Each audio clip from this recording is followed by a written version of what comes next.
Hey there, and welcome to the CEO Soapbox podcast with me, Neda Farzad, episode number 10. Before we begin, I want to let you know that this is our last episode for 2025. As we wrap up the year, I hope you enjoy some well deserved downtime, however you choose to celebrate. Wishing you a joyful, restful, and inspiring holiday season, whatever that looks like for you and yours. I'll be back right here on the CEO Soapbox on January 9th. Mark your calendar. I'm already excited for everything we'll dig into next year. All right, let's dive back into today's episode. We are at that time of the year again, the end, December, the finish line of another mad, chaotic, brilliant year of running a business. Most people are either winding down, getting ready for holidays, or pretending to work while doing their last minute online shopping. For leaders, this is a critical moment. It's when we take a breath, look back, and figure out what the hell just happened. This episode is all about that. I'm not talking about some fluffy corporate style annual review. If you listen to any of the show, not into fluffy stuff. We are going to have a candid, no BS conversation about the highs and lows. We'll talk about how to conduct an honest year-end review, celebrate the wins without getting lazy, and set the stage for the powerful 2026. I'm also going to share one of the biggest challenges leaders face in 2025. This isn't about the platitude, it's about a practical guide to reflection that will actually make a difference. So grab a coffee or something stronger and let's get into it. Let's start with the hard part, the review. Too many leaders treat their year-end review like a performance for their board or their other team members or their own ego. They focus on the highlight reel and gloss over the ugly bits. That's a massive mistake. The real gold is buried in the fuck-ups, the near misses, and the projects that went completely off the rail. So how do you run an honest review? Let's skip the vanity matrix for a moment. We all love a good chart, right? But it's not always gives you the full story. Instead, ask yourself these 3 questions and please, please, please be brutally honest with your answers. Trust me, no one's judging except maybe your future self.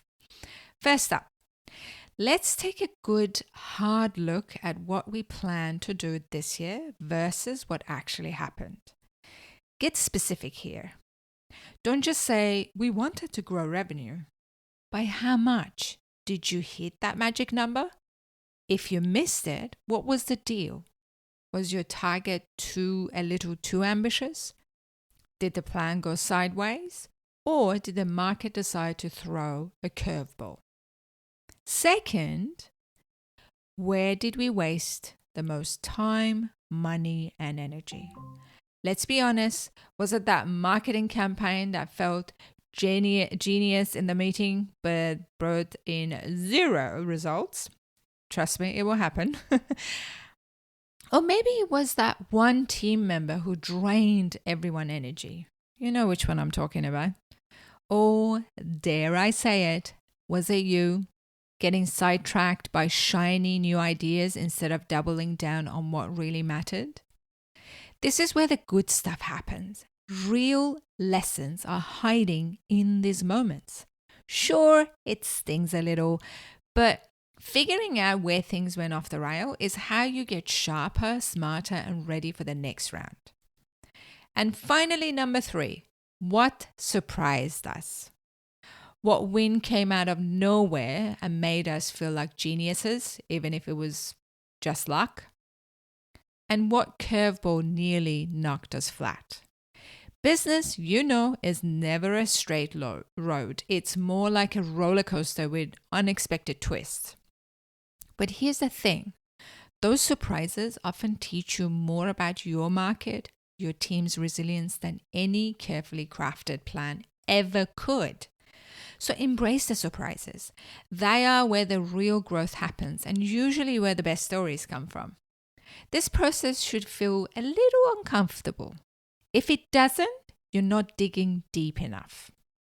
Now that we covered the review, let's dive into what I see as the biggest challenge for leaders and entrepreneurs face in 2025, which I'm just mentioning it here because I want you to be aware of it when you're moving into 2026, because I don't think it's going to get better. It's been a weird year. We've seen economic roller coasters, customers changing their mind more than their socks, and technology advancing at a speed that makes your head spin. Let's not even talk about AI. In the middle of all this chaos, I've noticed a sneaky villain creeping into entrepreneurs, leaders' head and in their boardrooms. Decision paralysis. It's that feeling when you have so much data, so many expert opinions, and so much noise that the easiest thing to do is absolutely nothing. Just wait and see. But here's the thing. Waiting around in the business equivalent of hitting the snooze button until you're late for your own life. However, the leaders who actually crushed it this year weren't the ones who with a crystal ball. They were the ones who made bold decisions, even when they didn't have all the answers. They weren't terrified of being wrong. They placed their bets. If a bet flopped, they didn't mourn it. They just cut their losses and moved on to the next one. They didn't get stuck in the endless swamp of meeting and analysis paralysis. They trusted their gut, used the data they had in the time of their decision, and most importantly, they took action. All right, let's talk about the fun stuff. I know we talked about the doom and gloom, but I want to talk about fun stuff. The wins. Celebrating victories is essential. But here's a fine line between doing it right and, well, getting a little too comfortable. Here's the wrong way of doing it. You hit a big target, a big customer, break out the champagne, and then just sit back and thinking, we got this in the bag. Spoiler alert, that's how you get left behind. A win is awesome, don't get me wrong, but it's also a reminder to keep the momentum going. I'm going to tell you the right way. The right way to celebrate is to deconstruct the win. Why did it happen? Was it a single person's heroic effort? This is not scalable, by the way. Was it a new process that worked brilliantly? Great. How can we apply that elsewhere? Was it pure luck? Be honest. If it was, you don't mistake it for genius.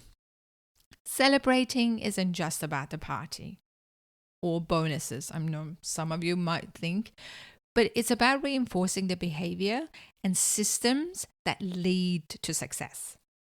Acknowledge the team, recognize the effort, but immediately follow it up with the question, how do we make this repeatable? How do we turn this one-off victory into a core competency? That's how you build momentum instead of just having a nice memory and left behind. Okay, so you've dissected your wins. Now it's time to set the stage for 2026. And here's where I'm going to share a perspective that might piss some people off. I want you to stop setting many goddamn goals. The corporate world is obsessed with smart goals, KPIs, and complex strategic plans that are obsolete the moment they're printed and handed over to someone. Here's the problem. When you have 10 top priorities, you have 0 priorities. Your team's energy is scattered and you end up making incremental progress on a dozen front instead of a major breakthrough on 1 or 2. So for 2026, hear me out, for 2026, I challenge you to do this instead. I want you to define one defining objective. I just realized I've got 2 defined. So number 1, define one defining objective. Just one. The single most important thing that will fundamentally, fundamentally move the needle for your business next year. Maybe it's breaking into a new market. Maybe it's fixing your broken company culture. Maybe it's launching a product that will make your competitors cry. Whatever it is, it should be ambitious, scary, and clear. Then I want you to identify 3 key pillars that will support that objective. These are in 50 different action items. They are 3 big strategic levers you need to pull to make your one objective a reality. For example, if your objective is to launch that killer product, your pillar might be nail the product market fit, build a world-class sales engine, and could be create a raving fan through customer service. That's it. One objective, 3 pillars. Everything else is a distraction. Every decision you and your team make should be filtered through this lens. Does this help us achieve our one defining objective? If the answer is no, stop doing it. This level of focus feels scary, I get it. It means saying no to a lot of good ideas, which isn't always easy. But here's the thing. Greatness doesn't come from juggling a million things at once. It comes from doing a few things that really matter and doing them exceptionally well. As a leader, your job isn't to hand out never-ending to-do lists. Nobody likes those anyway. Your mission, your real mission, create clarity, bring focus. When everything's clear, the magic happens. This isn't about playing it safe, trust me. It's about working smarter, not harder. By focusing all your energy on one critical goal, you build a kind of momentum that leads to big, meaningful wins that's going to last. Think of it like clearing your to-do list by tackling the hardest task first. Yes, it's bold, but it works. In a world that glorifies being busy over being effective, this approach is like saying, no thanks, I'll pass on the hamster wheel. Strategic rebellion at its finest. So as you wrap up 2025, don't just go through the motions. Do the hard work. Look at the good, the bad, and the ugly. Celebrate your wins by learning from them. And for 2026, be brave enough to narrow your focus. Be brave enough to choose one mountain to climb.